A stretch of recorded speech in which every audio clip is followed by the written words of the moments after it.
everyone. Okay, so yeah, big thing. Valkyrie's apparently returned from the grave, and with it, Homer's memories also return in full. Which, honestly, I cannot wait to hear Mashima's explanation for this one. Because here's the thing. Obviously, this is the Valkyrie that has existed within Universe Zero, so that alone already kind of narrows down the field of possibilities of how she's alive. Which is to say, I'm putting personal bets on the one being responsible being pretty much Creed Seiji.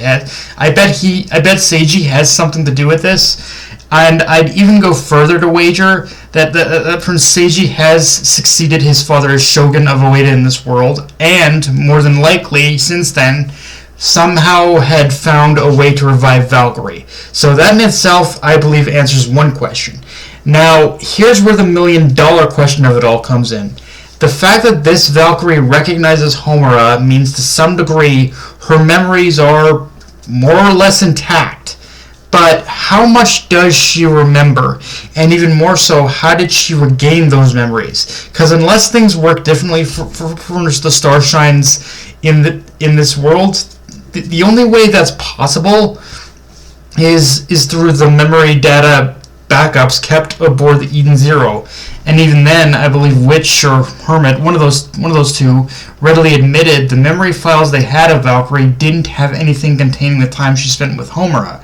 So knowing that, the only two theories I have that make any sense is that Seiji, having revived Valkyrie, also found a way in order to reboot her memories, or Valkyrie herself developed some kind of means by which to store her memory banks away in a place within her robotic mind where she can readily access them.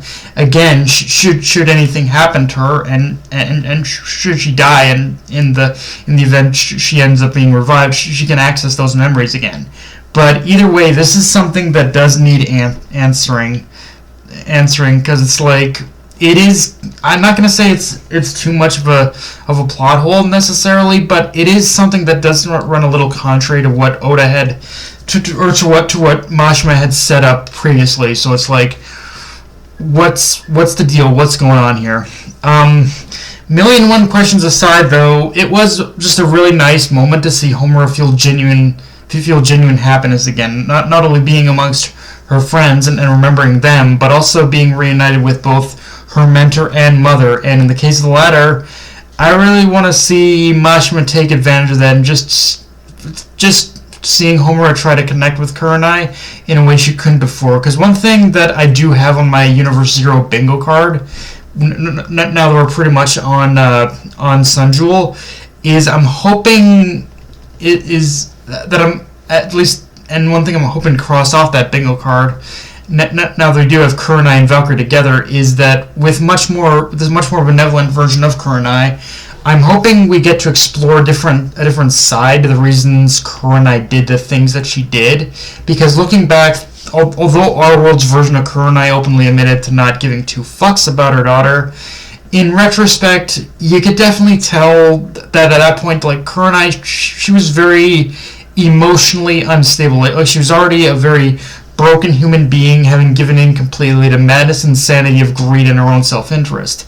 But with this Kurenai, I think we do have the opportunity to explore more of the more genuine reasons, like that Kurenai did what she did, and of course the cap off to this would be to see how Valkyrie and Kurenai like interact and work off each other now, because before it was already antagonistic, full stop, but now and because of that antagonism, any possibility of them forming a genuine bond got thrown out by the revelation again of Kurenai not caring about her daughter. So with both Kurenai and Valkyrie being alive, I don't know. I really like to kind of explore that relationship a bit more now, and this is just an opportunity to give us more genuine reactions between them.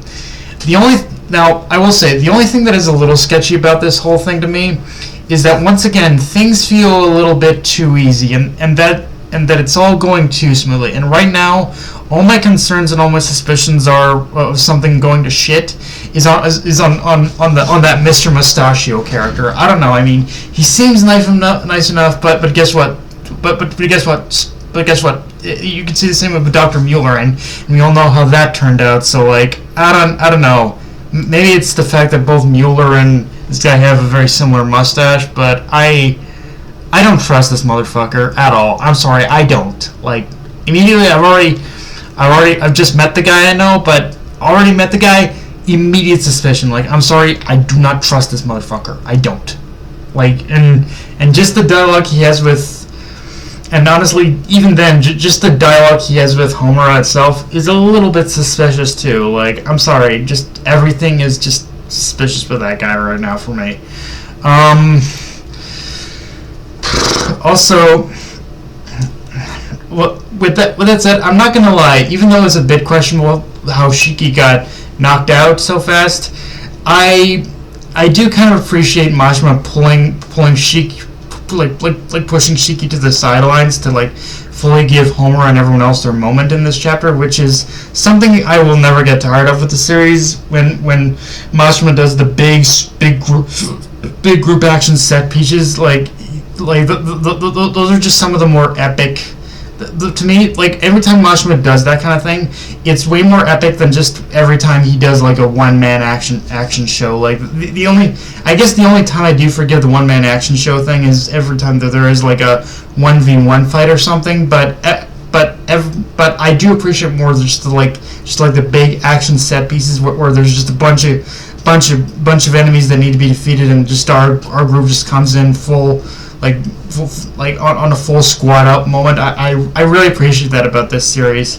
I also like how this set piece also gave a healthy amount of seeing Rebecca using her pistols, because again, I don't think I'm saying anything new here, but that's one thing I really missed with Rebecca's fights, is just seeing her use her guns. She stopped using them after her cat leaper powers awakened, but now we're seeing more of a balance with it, I think.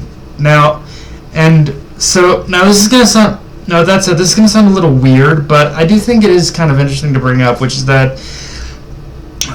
say when I saw the raw scans for this chapter, the raw scans kind of lied to me, which is to say the raw scans of the chapter showed a lot more, I guess you could say, fan servicey moments than what we got in the chapter itself. And while there was still a fair amount of fan service, like a panty shot while Rebecca was firing her guns, and the Kurenai crocodile tongue thing, whatever that was, there's a lot less than I expected, which makes me wonder if Mashima pulled back a bit and tricked us into thinking there was more. But yeah, I don't know, it's kind of weird, but like I don't mind. It's just something I kind of noticed upon reading when I first read the raw scans, and now that I'm reading the chapter itself, it felt like Mashima kind of pulled back a bit. But yeah, guys, that's pretty much all I got for this review. If you enjoyed the video, like, comment, subscribe, follow me on Twitter, Analyst Crunchyroll, be sure to notification bell, subscribe button, and just share it around, guys. Dark Knight of Anime, signing off. Later, everyone.